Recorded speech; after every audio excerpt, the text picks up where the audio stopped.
కావలి పట్టణంలో పట్టు పరపతి హెచ్చుగా ఉన్న ఆర్యవైశ్యులతో తనకు గల అనుబంధాన్ని గత 15 ఏళ్ల కాలంగా స్నేహబాంధవ్యాలను జ్ఞప్తికి తెచ్చుకుంటూ కావలి శాసనసభ్యుడు రామిరెడ్డి ప్రతాప్ కుమార్ రెడ్డి భావోద్వేగాలకు గురయ్యారు.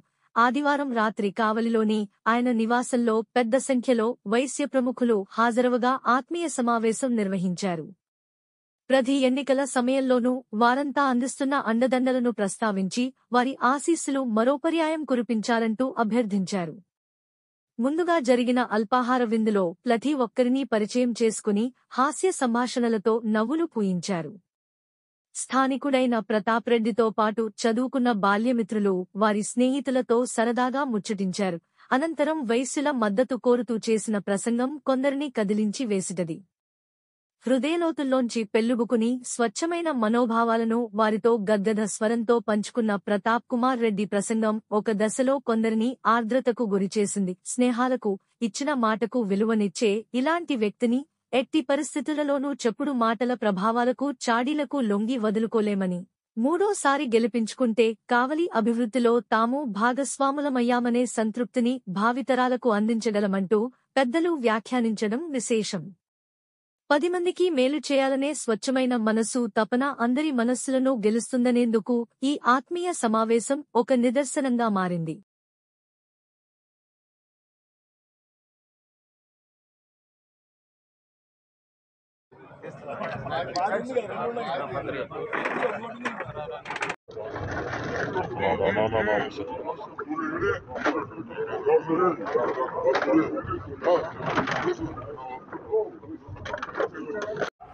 మంచితనాన్ని ఆయనకి మీరు ప్రేమగా ఇస్తారనే ఉద్దేశంతో మేమందరం కూడా ఇక్కడ సమావేశం ఏర్పాటు చేయాలని చెప్పి అడగడంతో పాటు ఎమ్మెల్యే గారు అందరం కూడా పిలిచి మాట్లాడదామని చెప్పి ఒక సందేశం ఇచ్చారు. అందుకే ఈరోజు అందరం కూడా రమ్మని చెప్పడం జరిగింది. ఈరోజు మీరందరూ కూడా వచ్చినందుకు మాకు ఎంతో సంతోషంగా ఉంది. మన శాసనసభ్యులు వారు వ్యాపారస్తులతో మమేకమై ఎన్నో వ్యక్తిగతమైన పనులు కానీ మీ అందరి ప్రేమానురాగాలతో మీ అందరి యొక్క ఆశీస్సులతో మన గౌరవ శాసనసభ నియోజకవర్గానికి సంబంధించి మన కావలి పట్టణంలో గతంలో 2009 నుంచి కూడా 2019 దాకా నన్ను ఎప్పుడూ కూడా అభిమానిస్తూ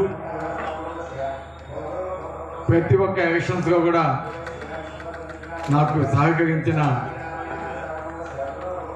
ఆర్యవైశ్య సోదరులందరికీ కూడా ఈరోజు ఒక ఆత్మీయ సమావేశం ఏర్పాటు చేయాలని చెప్పిన మీదటే మా మిత్రులంతా కూడా కలిసి ఒక్కరోజు ముందు ప్లాన్ చేసి చెప్పిన మీదట మీరంతా కూడా ఇక్కడ ఆప్యాయంగా వచ్చి ఈ కార్యక్రమానికి వచ్చినందుకు నిజంగా చాలా సంతోషం. అదేవిధంగా ఈ కార్యక్రమానికి వేదిక మీద ఉన్న పెద్దలు రేజన్ ఆర్యవైశ్య సంఘ అధ్యక్షులు డాక్టర్ మనోహర్ బాబు గారికి, అదేవిధంగా పట్టణ ఆర్యవైశ్య సంఘం అధ్యక్షులు మామిడి రామకృష్ణ గారికి, అదేవిధంగా ఇక్కడికి విచ్చేస్తున్న ఆర్యవైశ్య సంఘం మరియు ఆర్యవైశ్య ప్రముఖులకు, మిత్రులకు, సోదరులకు, పెద్దలకు, మీడియా సోదరులకు అందరికీ కూడా నా ప్రత్యేక ధన్యవాదాలు తెలియజేస్తున్నాను. సంతోషం మీరంతా కూడా ఇక్కడికి రావటం, నా స్వగృహంలో ఈ ఆత్మీయ సమావేశంలో పాల్పంచుకోవటం నిజంగా చాలా సంతోషం.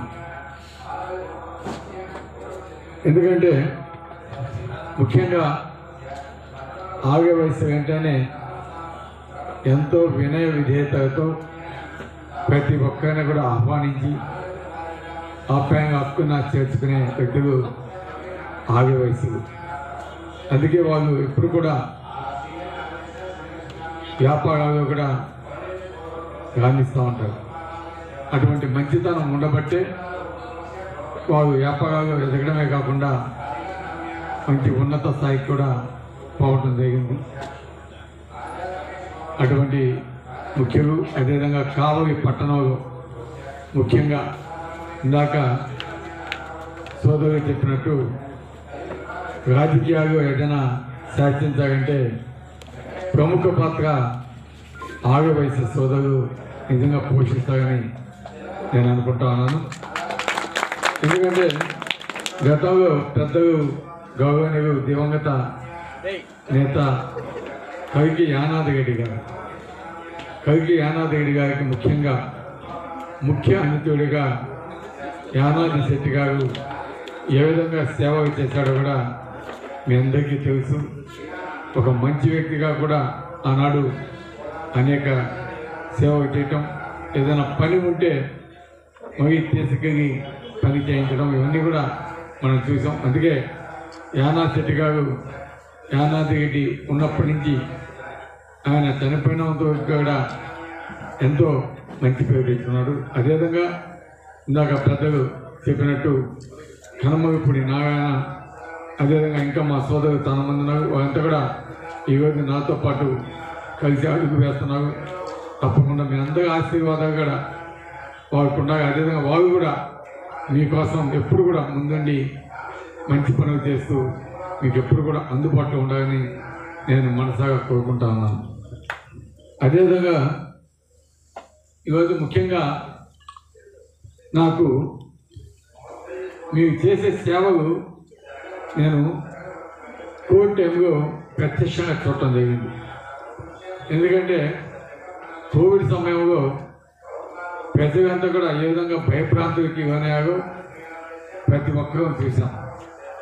ఎవరైనా ఒక వ్యక్తికి కోవిడ్ వచ్చిందంటే ఆ పరిసర ప్రాంతాలకు పోయే పరిస్థితి లేదు.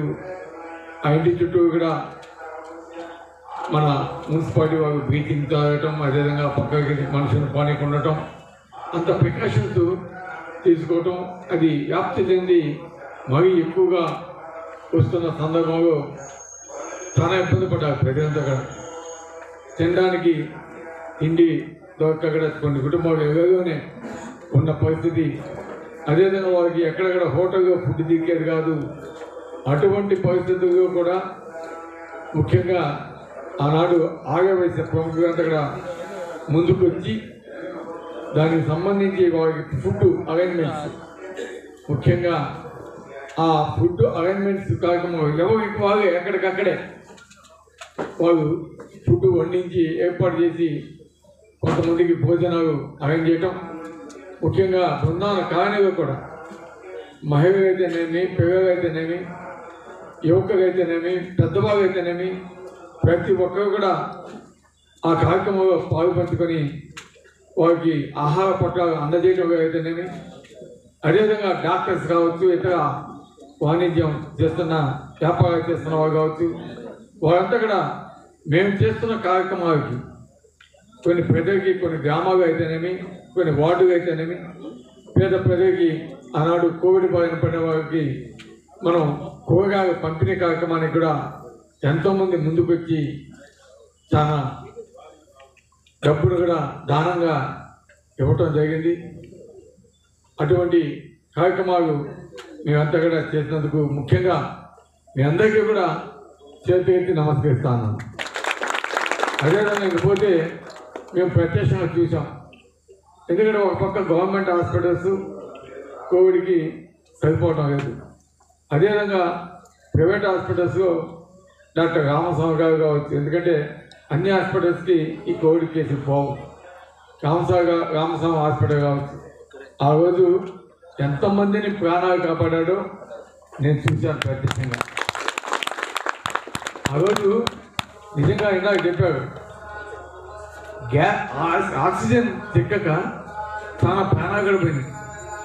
అటువంటి సమయంలో డాక్టర్ గారు మాకు ఫోన్ చేశారు.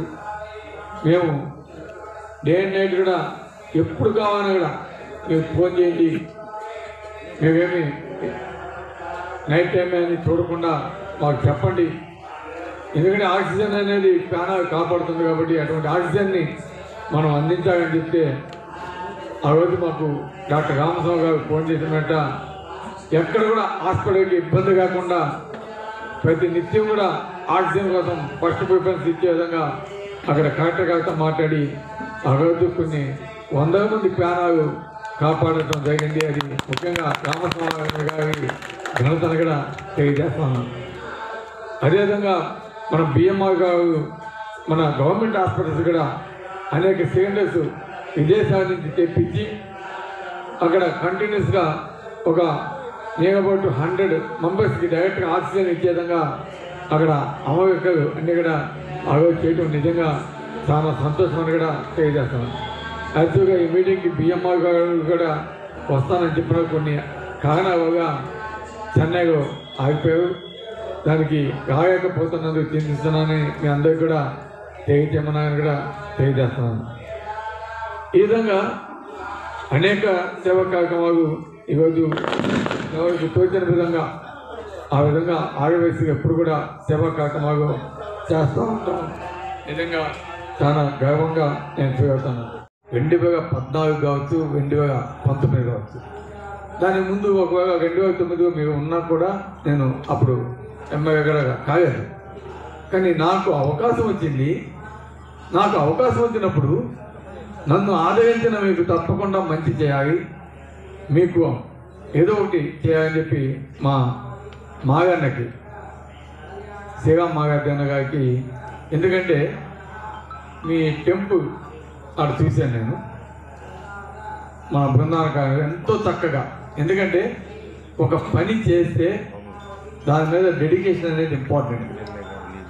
ఒక కాలేజీ కట్టినా, ఒక స్కూల్ కట్టినా, ఒక టెంపుల్ కట్టినా క్వాలిటీ ఈజ్ మోర్ ఇంపార్టెంట్. అటువంటి క్వాలిటీగా ఆ టెంపుల్ని తీర్చిదిద్దటమే కాకుండా ఒక మంచి కోనేరు కావచ్చు, దానికి సంబంధించిన ప్రతి ఒక్కటి చాలా చక్కగా చేశారు అనే నమ్మకంతో శ్రీరామ్ మాగన్న గారిని 2 సార్లు మన కొండపేట ఉంట శ్రీ ప్రసన్న వెంకటేశ్వర స్వామి టెంపుల్కి చైర్మన్గా నియమించడం జరిగిందని కూడా తెలియజేస్తున్నాను. అదేవిధంగా మా కడమపూడి నారాయణ గారు పూర్వేడగా ఉన్న విషయం మీ అందరికీ కూడా తెలుసు. అదేవిధంగా మన యాదగిరి గుప్తా స్టేట్ వాణిజ్య విభాగం డైరెక్టర్గా ఉన్న విషయం మీ అందరికీ తెలుసు. అదేవిధంగా మన టివిడి ప్రసాద్ పట్టణ వాణిజ్య విభాగం అధ్యక్షుడు. అదేవిధంగా జిగాకి నగూరు రమేష్ అన్నని వాణిజ్య విభాగం ఉపాధ్యక్షుడిగా చేయడం జరిగింది. అదేవిధంగా మన జగన్మోహన్ రెడ్డి గారు కూడా మీ వైశాస్కి మినిస్ట్రీ ఇవ్వడం జరిగింది. అదేవిధంగా స్టేట్ వాణిజ్య విభాగం అధ్యక్షుడిగా కుప్పం ప్రసాద్ గారిని నియమించడం జరిగింది. అదే కుప్పం ప్రసాద్ని కావలి నియోజకవర్గానికి అబ్జర్వర్గా నియమించడం జరిగింది. ఈ విధంగా మీకు అన్ని చోట్ల ఇవ్వడమే కాకుండా నుడా చైర్మన్గా మన యాదగిరి గుప్తా గారికి కోపేద అనుకుంటాను. కోపేద ముక్క ద్వారకానాథ్ గారికి ఈరోజు మన నెల్లూరు గారికి సంబంధించి నుడా చైర్మన్గా కూడా ఇవ్వడం జరిగింది. ఇంకా ఒక అవకాశం కూడా ఉంది. ఎందుకంటే జగన్ మాట ఇచ్చినాడు 3 అంకి 2 గట్టేస్తానని మన ద్వారకానాథ్ అది పీపీగా ఎమ్మెల్సీ అని అవుతుందని అనుకుంటా ఉన్నాను తప్పకుండా. సో ఈ విధంగా అనేక అవకాశాలు తప్పకుండా మీకు ఇవ్వటం జరిగింది. తప్పకుండా ముందు కూడా ఎప్పుడు కూడా మిమ్మల్ని మర్చిపోము. అటువంటి అవకాశాలు తప్పకుండా కల్పిస్తాం. ఇందాక అడిగాడు మాకు వార్డు కౌన్సిలర్స్గా పోటీ చేసేదానికి తప్పకుండా దాంట్లో డౌటే లేదు. ఎప్పుడు మీకు ప్రాముఖ్యత ఉంటుందని కూడా తెలియజేస్తాను. అదేవిధంగా ఇంకపోతే అభివృద్ధి కాపుగా నియోజకవర్గంలో ఈరోజు దాదాపు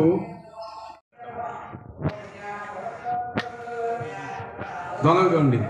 నిక్కర్లు, మాస్కులు, కత్తులు, టార్చ్ లైట్స్,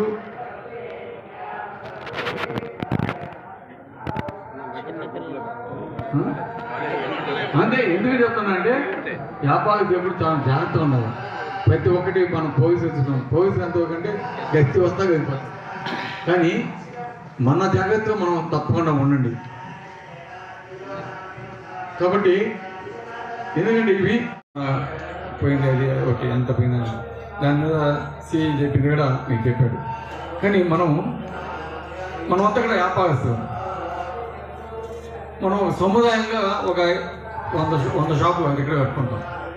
మీరందరూ అసోసియేషన్ ఉంటారు, కంపల్సరీగా కెమెరాస్ పెట్టుకోండి. ఎంట్రన్స్ కావచ్చు, ఎండ్ కావచ్చు, ముందు కావచ్చు, వెనక్కి కావచ్చు, కెమెరాస్ అనేది వ్యాపారస్తులకు చాలా ముఖ్యం. ప్రతి ఒక్క షాప్ కూడా కెమెరాస్ పెట్టుకోండి, ఇంటర్నల్ పెట్టుకోండి కెమెరాస్. ఎందుకంటే మీ షాపుకి వచ్చిన కూడా దొంగతనాలు చేయొచ్చు, లేదా నైట్ ఏ విధంగా థెఫ్ట్ చేయొచ్చు, ఇవన్నీ కూడా జరుగుతూ ఉంటాయి. కాబట్టి అవనేది మీ హౌసెస్ కూడా కంపల్సరీ పెట్టుకోండి. ఎందుకంటే కొంతవరకు ఈ పోలీసు వ్యవస్థ కాపాడగలదు, కొన్నిసార్లు వాళ్ళు కాపాడకపోవచ్చు. ఎందుకంటే ఎగ్జాంపుల్ మీ అందరికీ తెలియదు, తన కాన్ఫిడెన్స్గా చెప్తున్నాను. ఒక 5 డేస్ బ్యాక్ మా స్కూల్కి దొంగపడ్డారు. 5 డేస్ వచ్చిందా నాకే పేపర్ అయితే పేపర్ చదవటం మానేస్తాను. 5 డేస్ బ్యాక్ వాళ్ళు 5 మంది వచ్చారు. నాకు చూసి నాకే ఆశ్చర్యం. కెమెరాస్ ఉండబట్టి మొత్తం క్లియర్గా కనిపిస్తుంది. వాళ్ళు ఇంకెక్కడ తర్వాత మన కాలేజీకి వచ్చినారు సేమ్గా. సో ఈ విధంగా అఫ్కోర్స్ కాలేజీ కాబట్టి అది ఎవరు ఉండడు కాబట్టి సరిపోయింది. ఏదైనా అవసరం అంటే చాలా ఇబ్బంది. అందుకని నేను మీ జాగ్రత్తలు తప్పుకున్నాను. మీకు ఒకటే హామీ ఇస్తున్నా, తప్పకుండా కాబోయే వ్యాపారస్తులంతా కూడా ప్రశాంతంగా వాతావరణం ఉండాలి, ప్రశాంతంగా మీ వ్యాపారాలు చేసుకోవాలి. మీకు ఎప్పుడు కూడా ఎవరి నుంచి కూడా ఇబ్బంది ఉండకుండా చూసే బాధ్యత నాది. రౌడీజాన్ని వరకు తప్పకుండా సహించేది లేదు. అటువంటి రౌడీజాన్ని తప్పకుండా రూపం మోపుతాను కూడా మీ అందరికీ సభాముఖంగా తెలియజేస్తాను. ఎప్పుడు కూడా దేనికైనా సరే రెడీ, మీకు అడ్డగా ఉంటాను కూడా మాటిస్తాను. నా మాట నమ్మండి. మీకు అడ్డగా చూపించినా కూడా తప్పకుండా మీకోసం వస్తాను కూడా మీకు తెలియజేస్తాను. కాబట్టి తప్పకుండా మీరంతా కూడా ఇంత ఒక్క పిలుపుతోటి ఇంత ఆప్యాయంగా మా ఇంటికి వచ్చినందుకు మీ అందరికీ కూడా ప్రతి ఒక్కరికి ఆఖరికి మా అన్న కూడా పాపం కష్టపడి వచ్చేసాడు. అది అన్న కూడా ధన్యవాదాలు తెలియజేయాలి. కాబట్టి అందరికీ కూడా ప్రతి ఒక్కరికి పేరుపైన ధన్యవాదాలు తెలియజేస్తూ చిన్న స్నాక్స్ అరేంజ్ చేస్తున్నాయి. అందరూ కూడా ఇవే అంటే మ్యారేజ్ ఉందని చెప్పారు. అంటే చాలా మందికి అది కూడా స్వీకరించి అదేవిధంగా ఇప్పుడు నారాయణ గారికి థ్యాంక్ యూ అన్న. 2014 కావచ్చు, 2019 కావచ్చు, దాని ముందు ఒకవేళ 2009 మీరు ఉన్నా కూడా నేను అప్పుడు ఎమ్మెల్యే కూడా కాలేదు. కానీ నాకు అవకాశం వచ్చింది. నాకు అవకాశం వచ్చినప్పుడు నన్ను ఆదరించిన మీకు తప్పకుండా మంచి చేయాలి, మీకు ఏదో ఒకటి చేయాలని చెప్పి మా మాగన్నకి శ్రీరామ్ మాగార్జున గారికి, ఎందుకంటే మీ టెంపుల్ అక్కడ చూశాను నేను, మన బృందావన ఎంతో చక్కగా. ఎందుకంటే ఒక పని చేస్తే దాని మీద డెడికేషన్ అనేది ఇంపార్టెంట్. ఒక కాలేజీ కట్టినా, ఒక స్కూల్ కట్టినా, ఒక టెంపుల్ కట్టినా క్వాలిటీ ఈజ్ మోర్ ఇంపార్టెంట్. అటువంటి క్వాలిటీగా ఆ టెంపుల్ని తీర్చిదిద్దటమే కాకుండా ఒక మంచి కోనేరు కావచ్చు, దానికి సంబంధించిన ప్రతి ఒక్కటి చాలా చక్కగా చేశారు అనే నమ్మకంతో శ్రీరామ్ మాగార్జున గారిని 2 సార్లు మన కొండపేట ఉన్న శ్రీ ప్రసన్న వెంకటేశ్వర స్వామి టెంపుల్కి చైర్మన్గా నియమించడం జరిగిందని కూడా తెలియజేస్తున్నాను.